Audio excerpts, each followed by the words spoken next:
The Sims 1 and 2 re-releases flopped. The next expansion, which isn't even out yet, flopped. And Electronic Arts as a company flopped. Wiping out $6 billion in value. It's almost like everything they touch turns to shit. Bitch, okay. It's the shyest touch. You're not even the fuck. I be going hard. If you missed the breaking news, EA rescued The Sims 1 and 2 from the pits of abandonware hell. But something is amiss, because it turns out these are not the same Sims 1 and 2 that we know and love. They're somehow worse. It kind of makes me sad to even talk about this, because for those who don't know, I'm a huge retro Sims fan, because to me, these games represent the pinnacle of the Sims franchise. They represent the glory days when it was actually innovative, and the DLC was good and worth the price, and there weren't 92 of them. Is it really 92? Yeah. I swear I'm not counting all those again. Okay. Despite EA claiming that they've improved and optimized The Sims 1 and 2, they've somehow broken them even more. The Sims 1 fared a bit better overall, but that's not saying much, because one of the most common issues I've seen is people simply saying the game won't launch. There are also many reports of crashes, specifically when the Sims travel outside their home lot. There are bugs involving the relationship panel, as well as issues with the UI not scaling properly. And that's not even all of them. The fuck? But it's The Sims 2 where they really shined. Because despite claiming that they fixed a lot of issues, they somehow introduced brand new bugs to this 21-year-old game. There's reports of crashes during alien abductions, Sims in your household just randomly disappearing, low quality and distorted audio, UI glitches in Create a Sim, disappearing food. There's reports of crashes when Sims and pets get promotions. Players have reported getting trapped in vacation worlds, and there's even a glitch where the Rod Humble NPC gets stuck in a loop of delivering computers over and over again. Like, how did they add more problems to this game? You fucked up. So not only did EA lie about fixing long-standing problems such as the notorious pink soup issue, which is still very much an issue, they somehow broke the game even more. I've literally seen comment after comment of people saying the game will not stop crashing. It's mostly the crashes for me. I just can't get fully immersed in the games when they're crashing so often. And there's even drama surrounding the fixes that they did apply successfully, because one modder is pretty much saying that EA stole the code for a Sims 2 fix that they created years ago. Yikes. And look, there might be a chance before this video comes out that they release a patch that fixes some of these issues, but let's be so real. It should never come to that in the first place. EA should not be releasing broken products at all.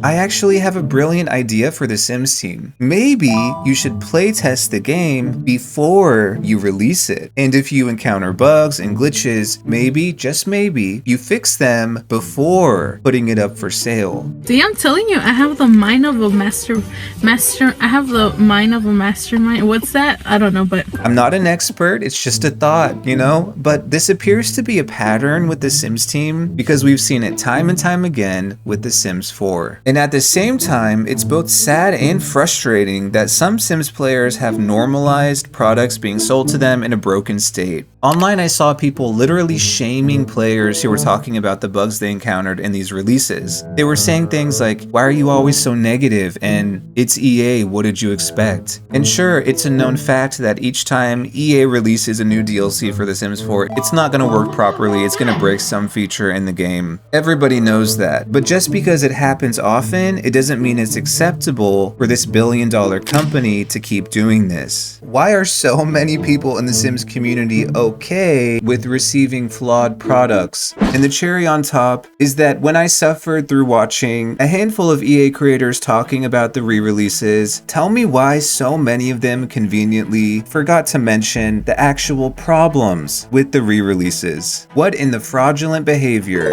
is going on? And look, I'm not even gonna say names this time, because some of you are doing weird parasocial shit in the comments when I talk about Sims YouTubers. No cap, there will be people down there like, well, you can't blame Deligracy, she has to pay her rent. You better be joking. Just know this, I watch a lot of video game commentary, like not Sim stuff. And I can say for a fact, if any other video game creator, YouTuber, whatever, made a video about a game but didn't talk about the real problems with it, they would be roasted by their viewers. The Sims players will just let EA creators get away with murder. And that's a bit dramatic, but hundreds, potentially thousands of people are gonna buy broken games because they saw some beige ass Sims creator playing them and having fun. But when they do go out and buy them, they're only gonna be disappointed. And if you think I'm exaggerating, luckily we have Steam reviews which tell the full story. The Sims 1 has a 58% mixed review on Steam, and The Sims 2 is even lower at 50%. These are extremely bad scores for legacy titles that are actually beloved. And it's all because EA and the Sims team completely failed. I don't even know what to say at this point.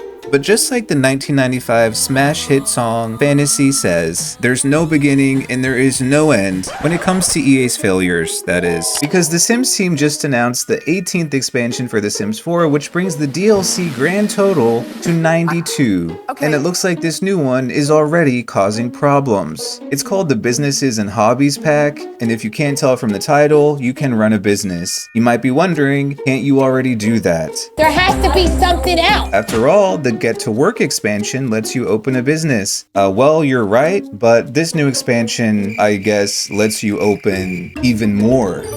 Okay. Ladies and gentlemen, it is the My First Get to Work stuff pack. What the hell? The YouTube algorithm blessed me with this video, which perfectly explains the outrage people are feeling about this DLC for a DLC, essentially. This $40 refresh. So allow me to bless you with this icon. You have to pay $40 extra to start a home business, which is something everybody wanted with Get to Work. We had to wait a decade, almost a decade, to spend $40 more on an expansion pack just for the option to have a home business. Because everyone is a fucking EA dick rider. If you stop giving them money, they're not gonna keep giving us shitty packs. And if they do, then just don't fucking buy them.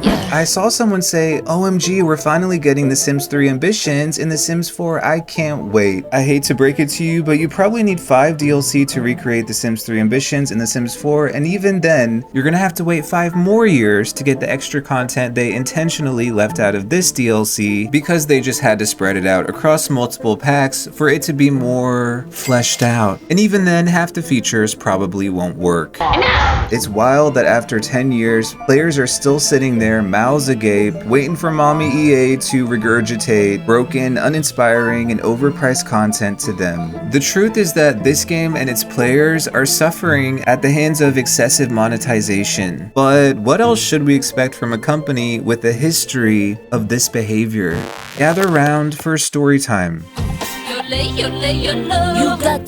Back in 2017, EA published Star Wars Battlefront 2, and they made sure it was chock full of predatory microtransactions. To put things lightly, this had disastrous consequences. The entire country of Belgium declared the game's monetization to be illegal, and the EU issued warnings to consumers about the game's egregious use of loot boxes. Even the US government was like, this level of capitalism is too unhinged for us. That's when you know you took things too far. One of the things that's really disturbing about this to me is that this was previously a business practice that was mostly seen in the mobile gaming market, and now it's moved into the main event. This is a AAA title that's being released by the world's largest gaming studio. This is something that we need to address to ensure that particularly kids who are underage, who are not psychologically and emotionally mature enough, are protected from being trapped into these cycles which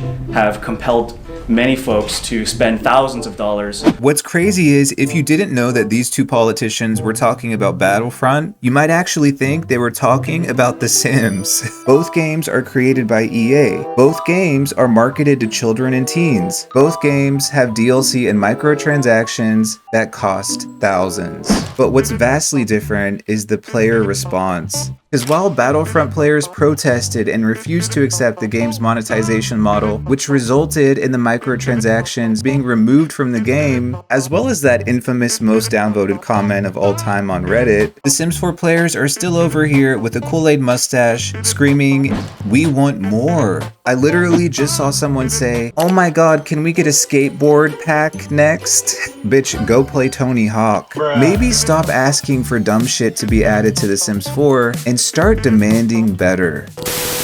All aboard! But if you somehow missed the news, I talked about this in my previous video, EA is in a very precarious position right now. 2 weeks ago, EA announced its biggest ever losses since 1999. Wiping out $6 billion in value. They lost more money than they ever have since the dot-com crash. And what's troubling is that this was due to the failures of core franchises like Dragon Age and FC, formerly known as FIFA. These are franchises that were once pillars of EA, but now we're seeing their demise. And I sort of feel like The Sims might just be the next to fall. Because the truth is, no matter how good the marketing is, how many Sims ads EA plasters across YouTube, or how many celebrities they pay for appearances on mediocre live streams.